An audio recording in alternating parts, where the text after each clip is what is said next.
Bonjour à toutes et à tous, désolé pour ce petit bug de caméra. J'espère que vous allez bien. Aujourd'hui, on va se retrouver pour une nouvelle vidéo qui sort de l'ordinaire parce que, comme vous avez pu voir dans le titre, ce sera tout simplement la présentation de mon top 10 de mes achats en Transformers de cette année 2020. Voilà, qui n'était clairement pas la meilleure année pour tout le monde.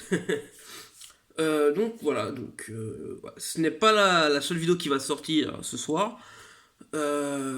Puisque une autre review suivra tout de suite après. Ça dépendra juste voilà, de l'upload, laquelle va être finie d'uploader en premier. Voilà. Donc si c'est la review, ben, je le dirai quand même, je dirai ce même message dans la review. Enfin, donc, voilà. Ce n'est pas très important. Et puis, je tiens à vous demander de rester jusqu'à la fin de la vidéo. Voilà, parce que je vais faire une petite annonce d'un truc que j'aimerais bien faire pour la fin de l'année 2020. Donc, j'aurai besoin de vous, ceux qui me suivent, pour réaliser cette vidéo, tout simplement. Donc voilà. Mais je vous en dirai plus à la fin de ce top 10. Donc, sans plus attendre, commençons avec tout simplement le numéro 10. Voilà. Qui est tout simplement le Studio Series Z-Foot. Pourquoi en 10ème position? Tout simplement parce que même si j'ai foncé sur la précommande et que je l'ai vu en précommande sur Icon Store, dans tout ce top 10, c'est celui que j'attendais le moins. Donc voilà, que je voulais avoir le moins. Les autres, je voulais les avoir plus vite en main, plus vite les manipuler que ce dernier. Donc voilà, tout simplement. Même si c'est une très bonne figurine, voilà, j'ai quand même eu plus de fun avec celles qui vont suivre. Donc voilà. Même si j'aime pas vraiment employer ce terme, avoir eu plus de fun avec les autres, même si celle-là est très bonne, voilà. Mais bon, voilà, passons. Et puis je tiens aussi à préciser que même si vous pouvez ne pas être d'accord avec ce top 10, donc voilà, ce n'est que mon avis personnel, ce n'est que mes choix de figurines pour ce top 10. Donc s'il y en a une qui aurait dû être eu la place dans ce top 10 selon vous, donc enfin voilà, ne faites pas un drama, un drama, enfin c'est vite dit.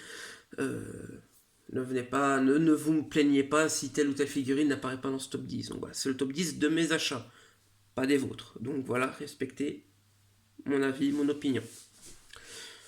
Donc voilà, ça c'était pour tout simplement le numéro 10. Hop. Pour le numéro 9, donc voilà, c'est tout simplement ce cher Exos que je vous ai présenté en review assez récemment sur la chaîne. Donc voilà, pourquoi 9ème position? Parce que même si j'adore ce design, qui à la base celui de Jack, hein, voilà, et ce head sculpt, et le fait qu'on en ait fait un mercenaire, enfin voilà, ça reste une recolor avec une nouvelle tête. Donc voilà, ce n'est pas l'utilisation d'origine de ce moule. Et puis voilà, j'ai eu un petit bémol, voilà, enfin un petit bémol, voilà, c'est plutôt dès qu'il est sorti de la boîte. Bon, j'ai une des articulations des jambes qui est un peu plus lâche que l'autre, donc voilà, ça c'est plus un défaut de la figurine, de mon exemplaire que pour en général. Mais voilà, voilà tout simplement pourquoi il est en 9ème position. Voilà, et quand même, j'ai quand même beaucoup plus apprécié, comme je l'ai pu le dire, comme je vous ai dit précédemment avec les Foot, le personnage ici que pour les Foot. Donc, voilà. Ensuite, en 8ème position, on va retrouver Cliff Jumper de la gamme Earthrise, que je vous ai aussi fait en review il y a quelques temps. Voilà. Une review qui a duré un peu trop longtemps, qui dure un peu trop longtemps, qui est un peu trop longue, désolé. Euh, mais donc voilà, Cliff Jumper en septième position, une très très bonne figurine, le pass-forming ne me dérange absolument pas, mais comme je vous l'ai dit précédemment, il y a d'autres figurines euh, que je me suis beaucoup plus amusé avec, à manipuler. Et puis voilà, au niveau de la transformation aussi, pour Cliff Jumper, euh, pour passer en mode robot, voilà, c'est assez galère à certains moments. Enfin, pour ce qui est de séparer les jambes euh, du capot en mode véhicule. Parce que voilà, tout est très compact, tout est très serré. C'est un peu galère pour cette étape-là, je trouve. On a peur d'un peu casser le plastique, tout simplement. Et donc voilà pourquoi il se retrouve en septième position. En huitième position. Pardon. Pour la place numéro 7, je vais tout simplement vous présenter, hop, ce petit scrapper, qui est l'un des Constructicons qui permet de former Devastator, donc pour ceux qui ne le savent pas. Mais donc voilà, s'il est plus haut que les autres, c'est tout simplement déjà parce que Scrapper est l'un de mes est mon Constructicon préféré, que ce soit dans la G1 ou dans le Moviverse. Tout simplement parce que j'aime son design dans les deux, dans les deux continuités.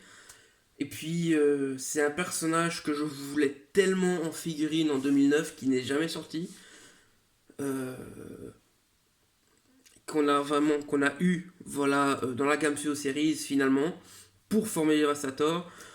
Alors pourquoi est-ce que je le mets là? Tout simplement parce que la figurine selon moi est très bien réalisée, même si le mode véhicule euh, a beaucoup de moins, a beaucoup de est plus dans le côté négatif.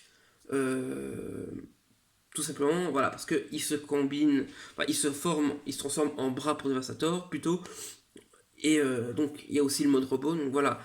Donc quelques sacrifices ont dû être faits, comme je vous l'ai dit dans ma review, vis-à-vis du mode véhicule, donc voilà. Mais, et c'est pour ça tout simplement que je le mets à cette place-ci. Donc voilà, en septième position, cette fois-ci. Pour la sixième position, je vais vous présenter donc tout simplement mon petit Soundwave, voilà, Dark of the Moon de la gamme Studio Series, qui est, je trouve, excellent pour la sixième que je trouve, voilà, comme je l'ai dit, excellent. Laserbeak, voilà, le petit bémol, c'est qu'il n'est pas peint, à part les yeux. Mais sinon,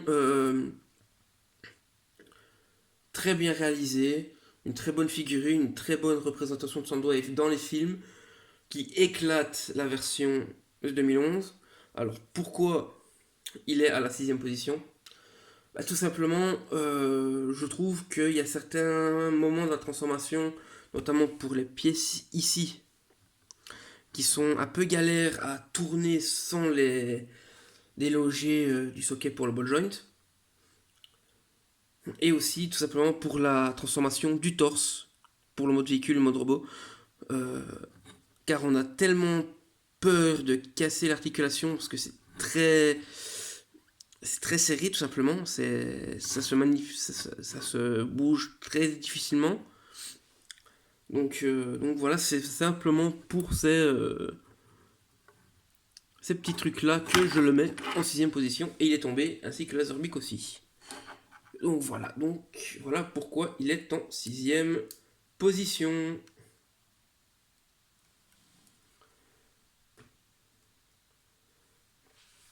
Pour le cinquième, donc voilà, là ici c'est un TF qui date de 11 ans. Donc voilà, un peu plus de 11 ans maintenant. Euh, Hop. C'est tout simplement l'Optimus Leader Class de la gamme Revenge of the Fallen, qui est donc ici je ne pourrais pas vous le faire, mais parce qu'il n'a pas les piles incorporées dedans, mais il fait son lumière, donc voilà. Pour ceux qui ne l'ont pas et qui ne connaissent pas cette figurine, pourquoi je l'ai mis en quatrième position, en cinquième position, Euh, en cinquième position, oui, voilà. Tout simplement parce que voilà, il est très bien. C'est l'une des figurines avec le CO Series qui est le plus représentatif d'Optimus en figurine, en tout cas de ce qu'on voit dans le film. C'est l'un des ceux qui se rapproche le plus de son look, en étant assez fidèle, que ce soit dans les parties transformées, par exemple, ici, Doc qui s'est éclipsé, c'est pas grave. Alors, on retrouve assez bien ce petit côté, les parties rouges ici qui se mettent par-dessus les réservoirs. Non, voilà, franchement, c'est l'une des raisons pour laquelle je l'ai mis en cinquième position, en plus d'être une figurine que j'ai toujours voulu avoir depuis sa sortie, mais que je n'ai jamais pu mettre la main dessus. Donc voilà, et puis voilà, le pourquoi je le mets en cinquième position, c'est tout simplement la transformation qui est vachement compliquée. Même moi, sans notice, j'ai un peu galéré à retrouver une étape qui était franchement toute conne, mais que fallait le savoir. Mais voilà, c'est vraiment. La transformation est vraiment bien pensée. Elle est très compliquée. Moi, de toute façon, j'aime quand c'est compliqué en niveau transformation. Quand c'est un peu trop simple, après ça dépend du design du personnage. Mais là, franchement, c'était un kiff total, malgré que ce soit compliqué. Même, et donc voilà, ça reste une transformation compliquée, et c'est peut-être pour ça que je la mets en cinquième position, tout simplement. Même si, personnellement, j'aime quand les transformations sont compliquées. Voilà, voilà. Pour la cinquième position.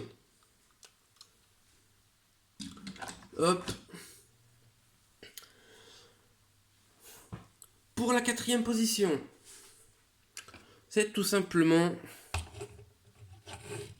voilà, le Megatron Siege Netflix qui j'aime vraiment beaucoup cette figurine. Enfin, pas parce que c'est une exclusif, hein, voilà, mais le moule est, je trouve, parfait pour Megatron. Vraiment bien pensé, vraiment bien réalisé. Euh, donc, voilà, franchement, c'est vraiment parfait. Pour le mode cybertronien, en tout cas, bon, je n'ai pas encore la version terrestre, donc je ne sais pas si. Je ne saurais pas vous donner un avis là-dessus, comparé à celui-là. Euh, mais non, franchement. Mais pourquoi il est en quatrième position? Tout simplement parce que j'ai appris voilà, un petit défaut que la peinture s'enlevait à force d'être manipulée. À force que la figurine soit manipulée, pardon. Donc voilà pourquoi c'est la raison où je la mets en quatrième position dans ce top 10. Donc voilà. Puis voilà, je n'ai pas vraiment d'autres. Ah oui. Et puis aussi, tout simplement, niveau choix d'emplacement de peinture, par exemple pour le canon, qui aurait été parfait tout en noir, avec un peu de peinture style, pour faire un peu usure, tout simplement au niveau du contour du canon, tout simplement, ça aurait été beaucoup mieux. Beaucoup mieux. Mais bon, voilà les raisons pour lesquelles je le mets en quatrième position. Voilà. Ensuite, la troisième position, donc certains qui est une figurine, je vais redire ma phrase initiale, voilà, qui va étonner plus d'un, je pense, de ce choix, malgré que c'est une figurine encore plus vieille que, que l'Optimus que je vous ai présenté. Donc voilà, je vous présente tout simplement Rampage de Beast Wars, qui est tout simplement Rampage Transmetal, vu qu'il n'y a qu'une version Transmetal de lui, dans la gamme Beast Wars. Donc voilà. Alors, pourquoi en numéro 3? Tout simplement parce que c'est une figurine qui est excellente, qui est très représentatif, très représentative, pardon, du personnage dans la série Beast Wars de 96, si je me trompe pas dans l'année. Qui, enfin, pas 96, en tout cas, pour la première saison, il apparaît dans la deuxième saison, mais je ne sais plus quelle année elle sort la deuxième saison, donc voilà. Mais honnêtement, voilà, je le mets en troisième position. Et là, ici, ce fut très compliqué de choisir entre lui et un autre TF que je vais vous présenter juste après pour la troisième et deuxième position. Mais donc voilà, franchement, c'est. Voilà, il est très très très fidèle à ce que l'on voit. Euh, Peut-être pas pour ce qui est des pattes, je me souviens plus s'il avait les pattes au niveau des bras. Mais, mais non, franchement, très très bien réalisé. Et puis, ce qui a fait que je le mets en troisième position, c'est tout simplement que le chrome est tout simplement intact sur cet exemplaire.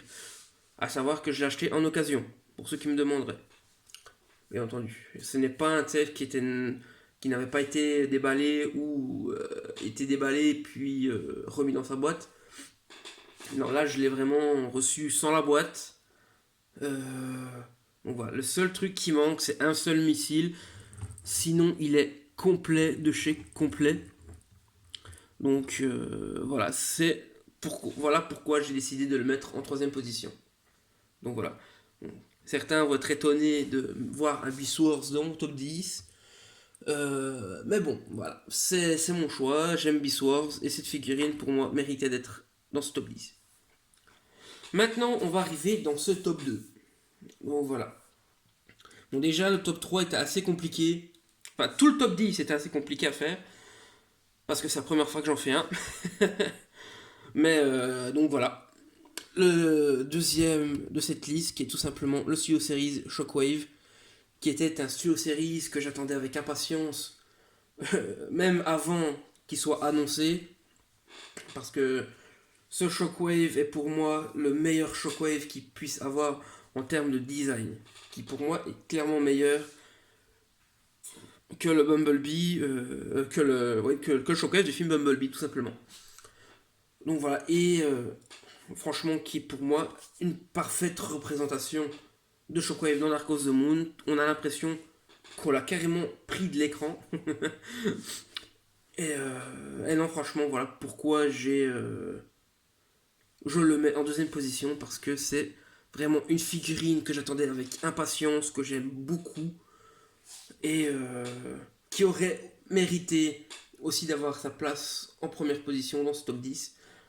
Mais il y a une figurine que j'aime encore plus que Shockwave pour ce top 10, en première position,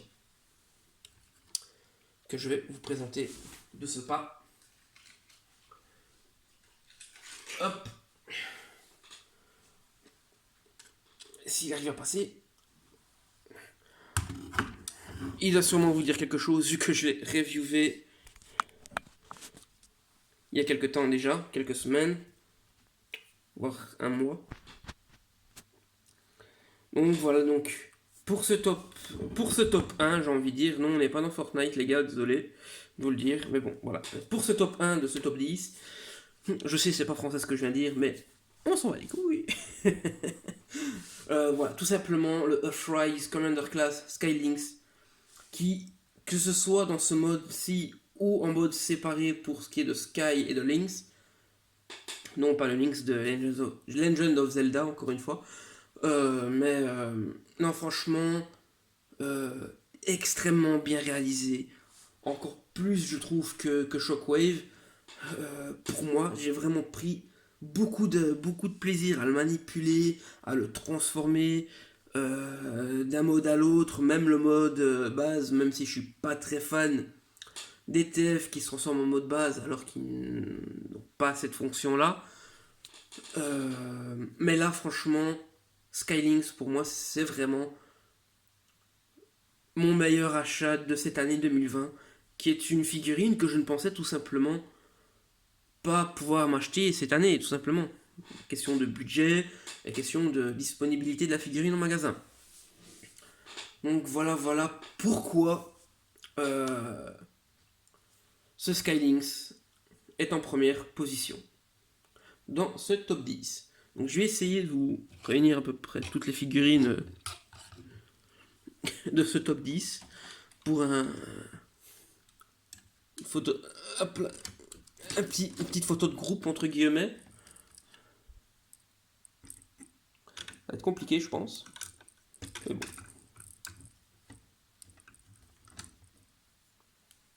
Pas facile, pas facile. Hein. Hop. Hop.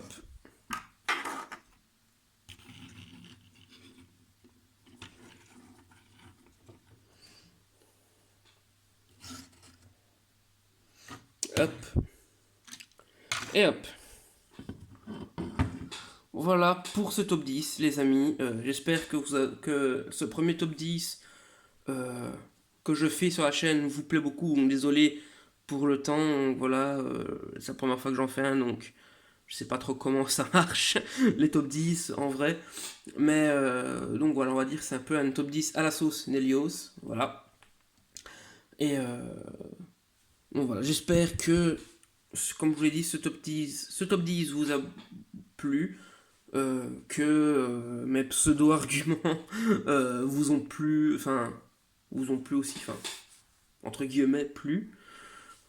Que j'espère que vous avez compris pourquoi j'ai décidé de choisir ces figurines-là plutôt que d'autres. Donc voilà, voilà. Et pour ce qui est de l'annonce avant de nous quitter, pour la prochaine vidéo que j'ai à tourner, pour la fin de l'année, je compte faire une FAQ, tout simplement. Rien de bien méchant, une FAQ, tout ce qui est plus simple. Voilà, donc j'espère que vous serez nombreux à me poser des questions. Donc voilà, je peux répondre à toutes sortes de questions, sauf les questions vraiment intimes, mais que ce soit des questions sérieuses, questions un peu bêtes, même si il n'y a pas de bêtes questions. Donc voilà. Il n'y a que de bonnes réponses. Voilà, je crois que c'est ainsi l'expression, enfin soit. Donc voilà, donc je répondrai à peu près à tout genre de questions, comme je vous l'ai dit, sauf les vraies questions vraiment intimes. Donc voilà, voilà, donc j'espère encore une fois que vous serez nombreux à participer à cette FAQ, tout simplement. Donc n'hésitez pas à m'envoyer vos questions, que ce soit en commentaire de cette vidéo ou tout simplement pour ceux qui le peuvent via Discord. Vous pouvez m'envoyer en privé, en message privé sur Discord, il n'y a pas de souci. Donc voilà, voilà. Donc vous pouvez me contacter, soit ici sur YouTube, soit sur Discord si vous y êtes. Donc voilà, voilà. Donc c'est ainsi que ce top 10 va se terminer. Donc voilà. Donc j'espère encore une fois que cela vous a plu. Et je vous dis à tout de suite pour la review qui va s'en venir. Allez, ciao ciao.